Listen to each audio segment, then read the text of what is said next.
आज 28 जुलाई है। मेरा जन्मदिन है। पूरे 48 साल की हो गई हूँ। जिंदगी के कई पड़ाव पार कर चुकी हूँ। बेटी की शादी हो चुकी है। वह जयपुर में रहती है और मैं अमृतसर में। बहुत सस्ते में कभी यहाँ जमीन खरीद ली थी और तरुण ने बड़े शौक से कोठी बनवाई थी। बहुत प्यार था उसे इस घर के दरों दीवारों से। खूब पैसा भी खर्च किया था इसे सजाने में। खूब अच्छी जिंदगी जी है मैंने तरुण के साथ, वैसे ही जैसे आम पति पत्नी जीते हैं, गृहस्थी, काम और बच्चे की देखभाल करते हुए। शादी हुई है तो प्यार भी होगा ही, यही माना जाता है। लेकिन मैंने, या शायद हम दोनों ने, कभी इस पर विचार ही नहीं किया कि प्यार है कि नहीं। वैसे भी मुझे नहीं पता कि शादी में प्यार को किस तरह परिभाषित किया जाता है। संग साथ अच्छा लगता है एक दूसरे का, बस इतना ही काफी है। तरुण ने मेरा ख्याल रखा और मैंने उसका। 4 साल पहले सोते सोते हार्ट अटैक आया और तरुण चले गए। मैं अकेली रहती हूँ। अब बेटी बुलाती रहती है, एक बार गई भी थी पर मन नहीं लगा। यहीं अपने घर में अच्छा लगता है। यादें लिपटी हैं तरुण की हर चीज से। कभी लगता है वह आसपास ही है और मैं अनजाने में ही उससे बतियाने लगती हूँ। वह मेरी जिंदगी में एक आदत की तरह रहा। बेटी को लगता है कि मैं उसके पापा को इसलिए मिस करती हूँ क्योंकि मैं उनसे बहुत प्यार करती थी। हालांकि मैंने कई बार अपने मन को टटोला। तरुण पति थे, अच्छे पति और पिता भी, पर उनमें प्रेमी की झलक नहीं देख पाई थी मैं। संतुष्ट जीवन जिया तरुण के साथ। कोई खास शिकायत नहीं रही। जो मिला उसी में खुश रही। मन को पंख नहीं दिए बस। दरवाजे की बेल बजी। जानती हूँ कि डाक आई होगी। आज मेरे जन्मदिन वाले दिन पिछले 15 सालों से लगातार एक चिट्ठी आती है। आप सोच रहे होंगे, आज के डिजिटल युग में चिट्ठी कौन भेजता है?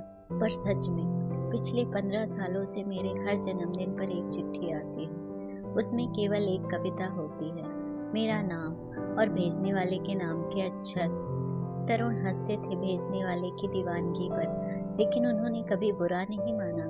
मेरा भी कहाँ खास परिचय है उस प्रेम भरी कविताएं भेजने वाले से। बस एक मुलाकात ही तो हुई थी 15 साल पहले मेरे जन्मदिन के दिन। वह एक ठहरी हुई मुलाकात थी जो अब बस बिना मिले बिना कुछ कहे आगे चल रही है। पर उस ठहरी हुई मुलाकात को मैं भूल ही नहीं पाई और वह भी तो नहीं भूला। तभी तो वह कविताएं भेजना कभी नहीं भूलता। तरुण और मैं शिलोंग घूमने गए थे। खूब घूमे। उमियम झील, David Scott trail, sweet falls, Police Bazaar. लेकिन मेरा जन्मदिन तरुण भूल गए। बचपन से ही मैं अपने जन्मदिन को लेकर बहुत उल्लासित रहती थी। आज भी वैसे ही उल्लास मन में भर जाता है और एक छोटी बच्ची मेरे अंदर उछल कूद करने लगती है। बहुत बुरा लगा था मुझे। आखिर कैसे भूल सकते हो तुम मेरा जन्मदिन? कैसे पति हो, वैसे भी तुमसे गिफ्ट की उम्मीद नहीं करूंगी तो किससे करूंगी? बहुत लड़ी थी मैं तरुण से। उन्होंने बहुत मनाने की कोशिश की, लेकिन मैं नहीं मानी। मन में बस यही ख्याल आता रहा कि इतने साल जिस व्यक्ति को दिए वह मेरे खास दिन को कैसे भूल सकता है, और वह भी जब उसे पता है कि जन्मदिन मेरे लिए क्या मायने रखता है। एक उदासी की परत उस दिन हमारे रिश्ते में पसर गई थी। आप सोचेंगे कि कौन सा तूफान आ गया था जो मैंने ऐसे रिएक्ट किया, लेकिन मुझे उस दिन ना जाने क्यों पहली बार अपने रिश्ते में एक खालीपन सा महसूस हुआ। इतना भी किसी को टेक इट फॉर ग्रांटेड नहीं लेना चाहिए, खासकर पत्नी को। बिना कुछ कहे मैं होटल से निकल गई थी। कहाँ जाना है कुछ नहीं पता था। इससे पहले कभी अकेले नहीं निकली थी। हमेशा तरुण साथ होते थे। यह तो अनजान जगह थी। थोड़ी घबराहट भी हो रही थी। उस दिन एहसास हुआ कि तरुण पर मैं कितनी निर्भर हूँ। उनके बिना मेरा कोई वजूद नहीं है। मैं सिर्फ मिसेज तरुण सक्सेना हूँ, प्रज्ञा नहीं। अपना नाम तक उस समय बेगाना सा लग रहा था। मुझे एक रेस्टोरेंट नजर आया। नाम अच्छा लगा इसलिए वहीं जाकर बैठ गई। वेटर सिर पर आकर खड़ा हो गया तो फिर ठिठकी। कभी खुद के लिए ऑर्डर कहाँ किया था मैंने? क्या खाना है तरुण ही तो तय करते थे। सच कहूँ तो कभी सोचा तक नहीं था कि खुद के लिए फैसले खुद ही लेने चाहिए। आंखों से 2 बूंद टपक गई थी। वेटर ने क्या समझा पता नहीं, पर बोला, मैडम कोई जल्दी नहीं है, आराम से सोच लें। मैं थोड़ी देर बाद आता हूँ। मैं अकेले बैठी खुद से ही जूझ रही थी कि एक अपरिचित मेरे सामने वाली कुर्सी पर आकर बैठ गया। हेलो, उखलेन ट्राई करें, यहाँ की प्रसिद्ध मिठाई है, बहुत स्वादिष्ट होती है और उसके साथ चाय, मज़ा आ जाएगा। मैंने हैरानी से उसे देखा।